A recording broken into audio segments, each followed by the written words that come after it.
안녕하세요. 네, 미녀 강사 돌아왔습니다. 16번에서 만납니다. 16번, 유독물질인 고시폴과 결합하여 이용도가 감소되는 아미노산은 고시폴과 결합하여 이미 답 나왔습니다. 라이신 또는 리신이라고 합니다. 자, 이 네 가지를 읽어보니 필수 아미노산입니다. 필수 아미노산. 자, 라이신은 고시폴과 결합하여 우리 체내 이용률이 떨어지는 제한 아미노산입니다. 그래서 일단 이 고시폴이라고 하는 게 어디에 들어있느냐 하면 우리가 면실류를 만들기 전에 우리가 모카씨를 압착하잖아요. 그 모카씨 속에 0.6%의 고시폴 푸린이라고 하는 물질이 들어있습니다. 이 고시폴 푸린이 이게 면실류가 되면서 압착되면서 고시폴로 바뀌어서 독성 물질이 되는데 얘를 알칼리 처리해서 이제 우리가 기름으로 사용하는 겁니다.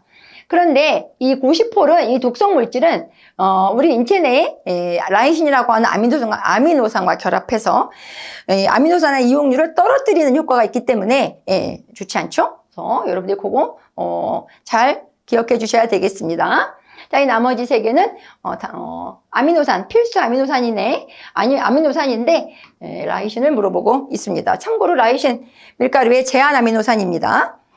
그 다음 17번, 제과에서 또 나왔습니다. 제과에서 설탕의 기능과 가장 거리가 먼 것은 설탕의 기능, 이거 제과에서입니다. 제빵에서가 아니니까 뭐 쉽게 생각하시죠.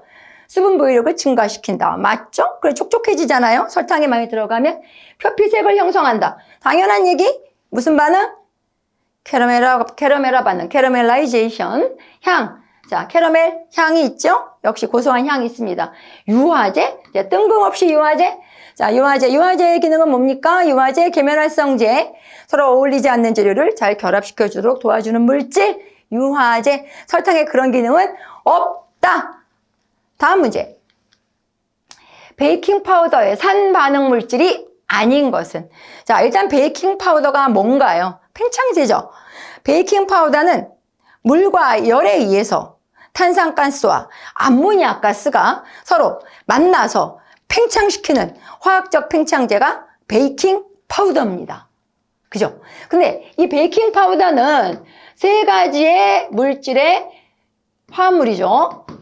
어떻게? 산작용제와 알칼리성, 염기성 재료와 전분. 자, 이 전분은 계량을 좀 좋게 하려고 들어가준 재료고, 산재와 알칼리제의 복합물이 베이킹 파우더다. 이때 이 산재료가 아닌 것을 고르시오라고 묻는 문제입니다. 이 산은 주로 유기산을 얘기합니다. 유기산. 주로 주석산, 구연산, 인산, 뭐 이런 재료가 유기산입니다. 그 밖에 명반, 가로 열고 백반이라고 하는 거. 우리 봉숭아물 드릴 때 쓰는 거, 그거, 명반. 요 네 가지가 산 반응 물질이고, 자, 알칼리 재료에는 여러분들이 가장 많이 알고 계시는 소다, 탄산, 수소, 나트륨. 탄산소, 나트륨이 알칼리 재료로 사용되는데 얘는 어디서 나왔느냐? 중탄산염에서 나왔다. 중탄산염의 종류다. 중탄산염의 한 종류가 탄산소, 나트륨이다. 이 소다, 이 중조만을 사용했을 때 쓴맛이 나고 잔유물이 반죽에 남잖아요. 색깔도 진해지고, 그것의 단점을 보완하고자 팽창력은 떨어지지만 이것을 산과 반응을 시켜서 중성화시켜서 그런 작용을 만들어낸 게 베이킹 파우더죠. 네. 3분의 1밖에 안 되지만 이것은 중성물질이기 때문에 제품에 끼치는 영향이 소다와는 좀 다르다. 이런 느낌으로 용도에 맞게 사용하는 겁니다. 그래서 정답은 4번. 자, 19번 갑니다. 면류를 만드는 데 중류. 자, 면류는 뭐? 면류, 우동. 그러면 뭡니까? 면류, 우동. 네. 중력분. 여러분 집에 갖고 계시는 다목적 밀가루. 그게 중력분이죠. 중력분. 자, 우리 책에 보면 강력, 중력, 박력, 그 다음에 듀럼까지, 밀가루 종류에 대해서 단백질 분량까지, 다 용도까지 나와 있습니다. 여기서는 중력분을 얘기하고 있습니다. 20번. 바르게 짝지어진 것을 고르시오. 살모넬라균은 60도에서 3분, 자, 3분이 아니고 몇 분? 약 30분 이상 가열해야 사멸한다. 병원성 대장균의 독소는 뉴로톡신이다. 자, 독소가 아니고 뉴로톡신은 뭐의 독소입니까? 보툴리누스 식중독의 독소 이름이고, 병원성 대장균은 독소형이 아니라 감염형 식중독입니다. 감염형. 자, 장염 비브리오군의 얘는 감염형이다. 그렇죠? 여러분, 감염형 3개 뭐 있습니까? 살, 장, 병. 살모넬라, 장염 비브리오, 병원성 대장균. 요 3개가 감염형이죠? 독소형은 뭡니까? 독, 보, 포. 독, 보, 포. 네, 포, 독, 보, 포. 보툴리누스 포도상구균. 요게 독소형이죠. 여시니아균은 냉장 온도와 진공 포장에서도 증식한다. 맞습니다. 여시니아. 자, 여시니아, 엔테로콜리티카. 요런 균은 마이너스 5도 냉장에서도 잘 자란다고 합니다. 대표적인 저온균입니다. 그래서 정답은 다와라. 그 다음 21번. 바이러스에 의한 감염병이 아닌 것은? 자, 여러분 감염병. 자, 감염병과 식중독과의 비교. 이런 거 시험 문제 잘 나옵니다. 감염병. 자, 바이러스에 의한 거. 자, 그럼 감염병의 종류는 뭐가 있습니까? 1번. 세균성이 있겠고요. 2번. 바이러스성이 있겠고요. 3번. 리퀴차성이 있겠고. 4번. 원충형이 있겠죠? 글씨 보세요.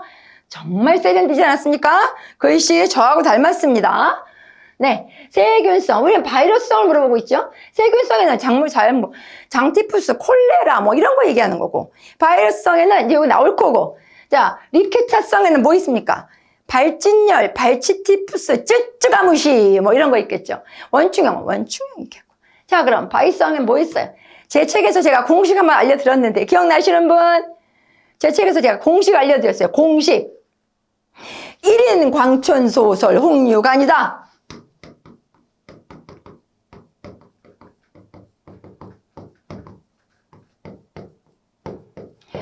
이 문제를 좀 쉽게 풀기 위해서 제가 또 만들었습니다. 뭐 어떻게 할 거야? 계속 나오는데, 이 문제가. 쉬지 않고 나오는데, 반복적으로 나오는데.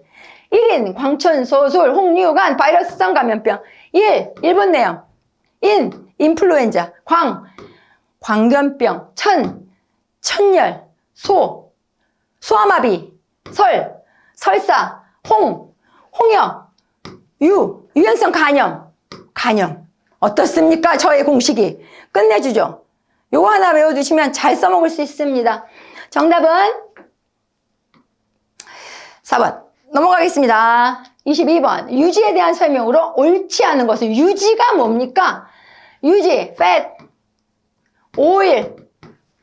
fat and oil. 이게 유지죠, 유지. 액체냐, 고체냐. 자, 유지에 대한 설명으로 옳지 않은 것은 페이스트리용 제조에 사용되는 성질은 가소성이다. 맞죠? 맞습니다. 가소성. 열 변화가 적은 거죠. 낮은 온도에 잘 얼지 않고 높은 온도에 잘 녹지 않고 온도 변화가 적은 거. 이걸 가소성이라고 한다. 고체 형태를 유지하려고 하는 성질. 이것이 가소성이죠. 자, 버터크림 제조 시 유지가 공기를 믹싱할 때 포집하는 성질은 크림성이다. 그렇죠. 버터크림 만든다든가 각종 반죽형 반죽을 만들 때 이 크림성이 정말 중요합니다. 자, 식빵류의 제품에 부드러움을 주는 성질은 안정성이다. 여러분, 이 안정성이라고 하는 말은 뭡니까? 지방의 산패에 견디는 성질을 안정성이라고 하는 거죠. 지방의 산패에 견디는 성질. 그러면 지방의 산패가 일어나지 않아야 될 제품, 저장기간이 길어서, 보관이 길어서 지방의 산패가 일어나면 절대 안 되는 보관이 긴 제품, 뭐가 있습니까? 쿠키 같은 제품에서는 이런 안정성이 되게 중요하니까 신선한 저장기간이 긴 산패 강한 버터, 강한 유지를 사용하셔야 된다. 이런 뜻입니다. 파운드 케이크와 같이 유지와 액체를 많이 사용하는 제품에는 유화성이 중요하다. 네, 유화란 말 계속 나오고 있습니다. 유지와 액체가 서로 어울리려면 어울리도록 해주기 위한 뭔가 도구와 재료가 들어가야죠. 유화제, 계면활성제. 자, 이런 게 들어가줘서 잘 크림이 만들어져야 된다. 이런 얘기입니다. 정답은 3번. 자, 이 말이 잘못된 겁니다. 다음 문제. 다음 중 노화 속도에 영향을 미치는 요인으로 가장 거리가 먼 것은? 자, 정답은 효소작용, 수분함량, 펜토산, 유화제. 여러분, 노화 속도에 영향을 미치는 원인, 노화에 대해서 우리가 알아야 됩니다. 그 전에 호화를 먼저 알아야 됩니다. 노화란 베타 전분이 알파 전분으로 변한다. 그래서 생전분, 자, 이거는 노화란 거꾸로 알파 전분이 베타 전분으로 변한다. 자, 이것을 우리가 알파화라 한다. 이렇게 얘기하는데 한번 쉽게 설명드릴게요. 야, 쌀이 밥이 되고 밀가루가 빵이 되고 쌀이 죽이 되고 뭐 이런 익은 상태, 그러니까 생전분이 익은 전분으로 변하는 겁니다. 이것을 호화다 이렇게 얘기합니다. 그래서 이 호화가 된 전분이 이 알파화된 이 전분이 그냥 한없이 그렇게 촉촉하고 그렇게 이제 이 팽창해가지고 부드럽고 이 소화가 잘 된 형태로 있으면 좋은데 얘가 시간이 지나면 지날수록 딱딱해지죠. 왜 딱딱해집니까? 수분을 잃어서 딱딱해지죠.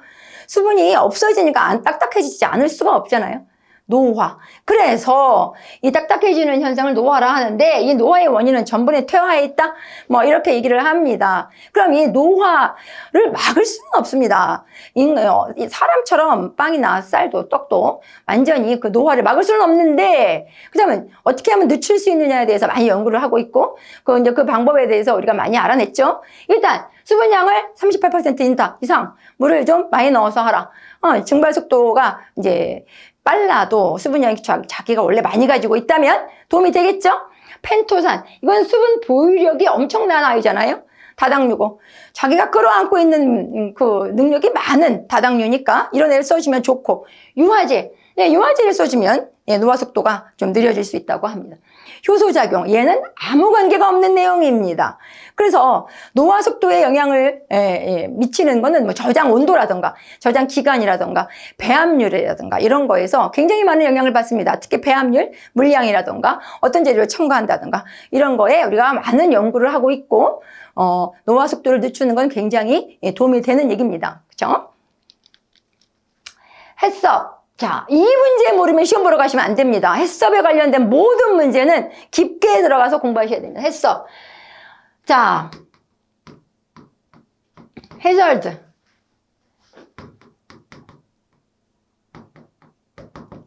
어널리시스. 크리티컬. 컨트롤. 포인트. 해저드 어널리시스. 위의 요소 분석이라는 뜻이잖아요. 위의 요소 분석. 중요 관리점. 위의 요소 방지를 위한 기준. 식품의 어떤 기준을 만들어내는 거예요. 위의 요소를 미리 방지, 사전을 예방해. 이거는 사후 얘기가 아니에요. 위의 요소를 방지해야 되는데 그걸 사전에 막자. 사후에 막아봐야 아무 소용이 없다. 사전에 막아서 위의 요소를 미리 분석해 찾아내라. 그래서 그거를 중요 관리점으로 잡아서 그거를 잘 관리해라. 그러기 위한 기준 규격을 식품의약품안전처에서 이제 이런 걸 관리하고 있다는 얘기입니다. 그래서 요거에 대해서는 깊게 공부를 앞으로도 하셔야 됩니다.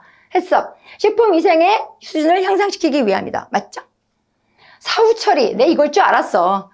이미 아직까지는 그렇게 깊게 안 들어갑니다. 좀 더 문제가 어려워진다면 저 같으면 이렇게 쉽게 안 내죠. 원료로부터 제조, 유통 등 전 과정에 대한 관리다. 맞습니다.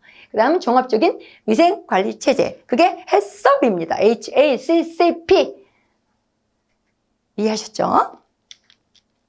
진균들에서 생성되는 독성 물질로 진균에서 진균 오케이.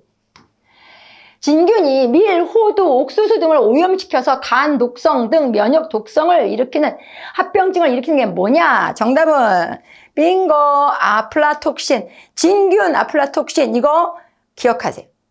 잘 나옵니다. 진균 아플라톡신. 자, 우리 균에는 진균과 세균이 있죠. 자, 세균율은 여러분들이 잘 아시는데 진균 그러면 헷갈려해. 세균하고 진균은 다른 겁니다. 진균은 주로 곰팡이를 얘기합니다. 곰팡이.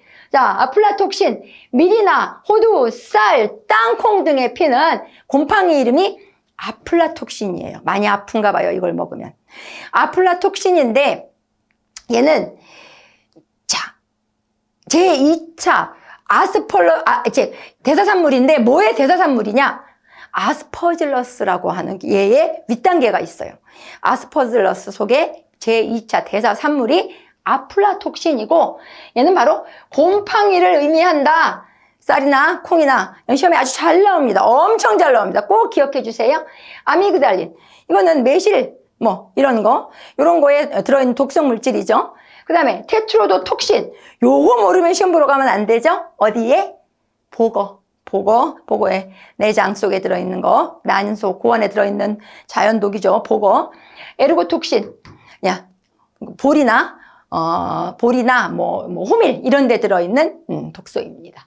자, 아플라톡신, 진균류 기억해 주세요. 곰팡이. 그 다음 지질의 대사에 관여하며 뇌신경. 아하, 지질의 대사 뇌신경이 존재하는 아이고 유화제 나왔습니다. 이거 자신 있지. 여러분 공식을 제가 책에서도 한번 말씀드렸는데 노른자 속에 레시틴은 인지질이며 유화제 기능을 한다. 이거는 공식입니다. 공식. 자, 노른자 속에 인지질은 유화제며 유화제. 자꾸 틀려.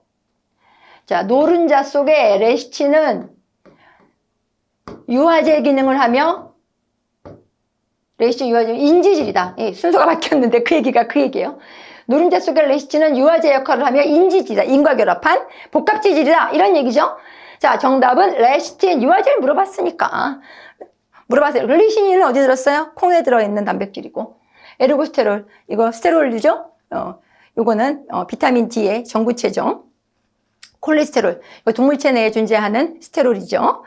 자, 이렇게 해서 정답은 레시틴 27번. 건조된 아몬드 100g. 아이고야. 아유, 이런 문제 주면 감사합니다. 열량 계산 문제 물어보고 있습니다. 여러분, 열량을 내는 5대 영양소 뭐 있죠? 탄단지.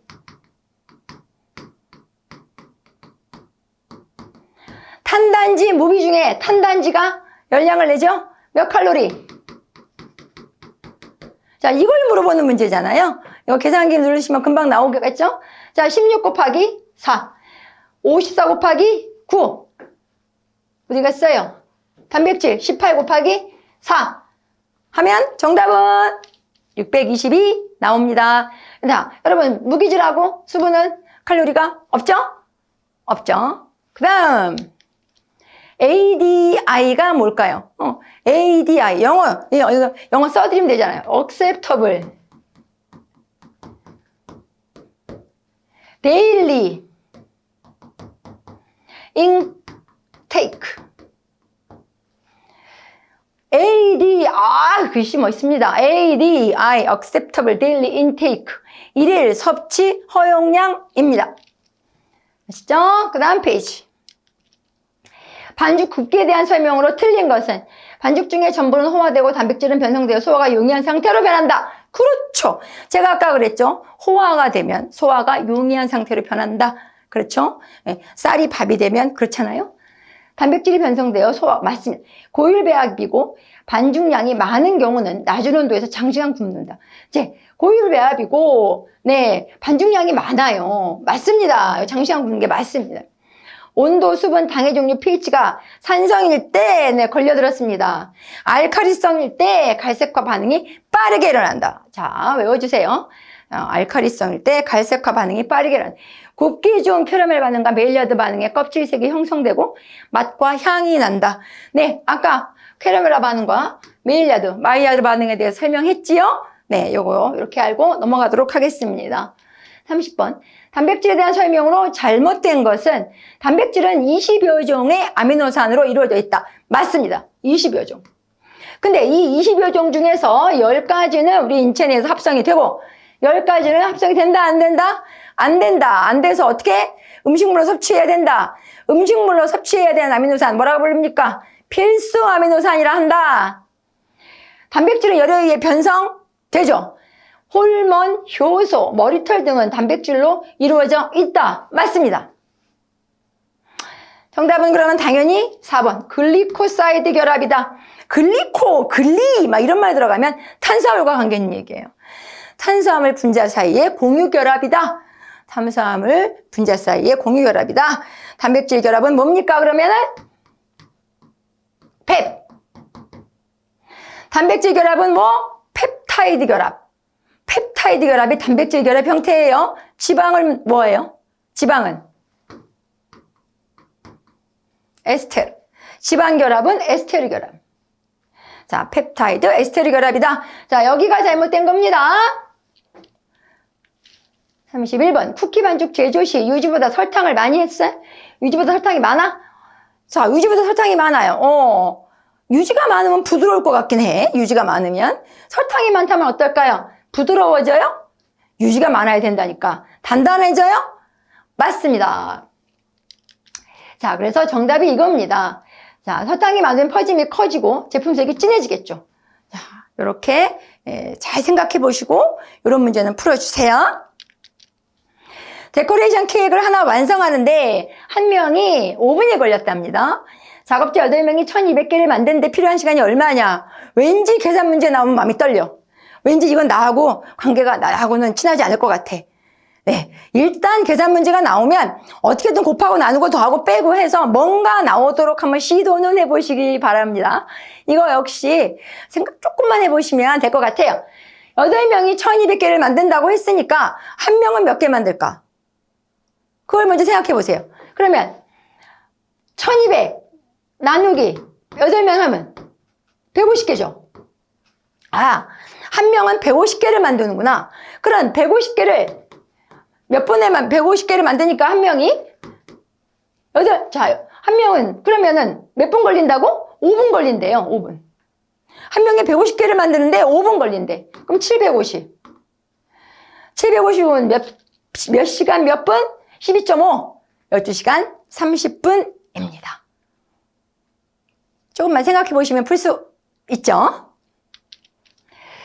과자 반죽의 온도 조절에 대해서 잘못 설명한 것은 또 온도 조절 또 나왔습니다. 과자 반죽에서 제과에서 반죽 온도가 높으면 우리가 원하는 반죽 온도가 아까 뭐 22도, 25도, 뭐 20도 이렇게 있었는데 높으면 기공이 크고 큰 구멍이 생긴다. 그렇습니다. 팽창이 크게 이루어지기 때문에 기공이 크고 큰 구멍이 생긴다. 반죽 온도가 높으면 노화가 느리다? 여기서 걸리죠. 반죽 온도가 높으면 기공이 크고 큰 구멍이 생긴다 그랬고 기공이 크고 큰 구멍이 생기면 기공이 열려서 기공이 조직이 거칠고 따라서 기공이 거칠면 노화가 빠르다. 이것은 공식입니다. 반죽 온도가 높으면 노화가 빠르다. 반죽 온도가 낮으면 기공이 조밀하다. 왜? 팽창이 잘 안 일어나니까 당연히 기공은 조밀조밀할 것이다. 반죽 온도가 낮으면 부피가 작다. 당연하죠. 잘 안 부푸니까. 그래서 반죽 온도가 제품에 중요한 역할을 하는 겁니다. 네, 34번 보도록 하시겠습니다. 코코아 15%에 해당하는 초콜릿을 사용하여 케이크를 만들고자 할 때 초콜릿 사용량은 얼마일까요? 자, 이 문제에서는 딱 요거를 아느냐 모르느냐를 물어보는 문제죠. 초콜릿은 어떤 거는 8분의 5가 들어있고 어떤 것은 8분의 3이 들어있어. 자, 요거 아느냐 모르느냐의 문제예요. 자, 요것은 뭡니까? 코코아. 요것은 뭡니까? 카카오 버터. 이렇습니다. 그러면 풀어보겠습니다. 어떤 초콜릿 양이 있는데 코코아 양이니까 곱하기 8분의 5를 해야겠네요. 이걸 한 게 15라는 얘기네요. 15. 8분의 5. 이거 아냐? 이 문제죠. 그러면 초콜릿 양은 얼마입니까? 15 곱하기 5분의 8. 38이 24. 정답은 24%. 이렇게 구하시면 됩니다. 푸딩 표면에 기포 자국이 많이 생기는 경우는 푸딩, 여러분 계란찜 아시죠? 네, 컵에 만드는데 자, 요거는 주로 가열이 지나치거나 푸딩 오븐 온도가 높을 때 이렇게 기포 자국이 생긴다고 합니다. 그래서 요거는 팬닝량도 굉장히 많죠. 95% 이상 팬닝을 하게 되고 얘는 어떻게 굽죠? 예, 팬에 물을 한 2분의 1에서 3분의 1 정도를 담고 여기다 컵을 담죠. 이렇게 해서 예, 중탕으로 약 150도 정도에서 찌듯이 굽는 것을 원칙으로 합니다. 푸딩은. 네, 그 다음 케이크 제조 시 제품의 부피가 크게 팽창하였다가 주저앉는 원인이 아는 것은 부피가 케이크 제조할 때 많이 부풀었답니다. 이거는 제 생각에 베이킹 파우더를 먼저 의심해 봐야 됩니다. 베이킹 파우더가 정량보다 많았다면 당연히 올라갔다가 주저앉겠죠. 근데 베이킹 파우더량은 좋아요.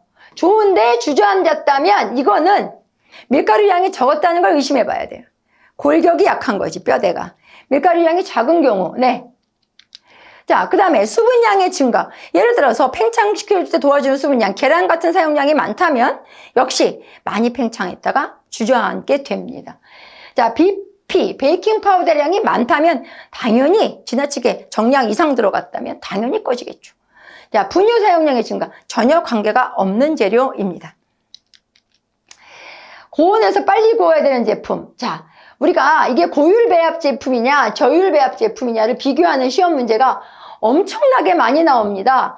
그 중에서 고율 배합의 의미는 제 책에 다 있으니까 여러분, 설탕량이 밀가루량보다 많고 계란을 포함한 수분량이 설탕량보다 많은 반죽이죠. 설탕량보다 오히려 계란 수분함량이 많은 거죠. 이런 게 고율 배합이고, 그 반대 설탕량이 더 많으면 저율 배합입니다. 그렇다면 고온에서 빨리, 설탕량이 적으니까 고율 배합보다는 저율 배합이 더 적당하겠습니다. 빨리 구워야 되는 제품은 저율 배합이, 저율 배합은 고율 배합보다는 고온에서 굽는 것이 낫다. 패닝량이 많은 제품을 고온에서 빨리 구우면 익을까요? 안 익습니다. 버터량이 많은 제품은 잘 안 익습니다. 따라서 버터량이 많은 반죽은 저온에서 충분히 구워주는 것이 좋습니다. 고율 배합과 저율 배합의 비교, 이것도 여러분들 책에 나오고 뒤에 있다 나온다면 다시 한번 알려드리도록 하겠습니다. 튀김옷에 대한 설명 중 틀린 것은, 튀김옷. 야, 우리 튀김 되게 좋아하시죠? 자, 튀김, 무슨 튀김 굉장히 많은데 튀김옷의 비결은 물에 있다고 합니다. 물. 자, 튀김옷은 박력분을 사용합니다. 또 글루텐 소화가 많이 되게 흡수를 많이 시킨다는 얘기인데, 다 따뜻한 물로 반죽하면 절대 안 됩니다. 오히려 냉장고에서 꺼낸 아주 차가운 물, 냉수 또는 탄산수, 이런 거 쓰시면 아주 바삭바삭바삭하다고 합니다.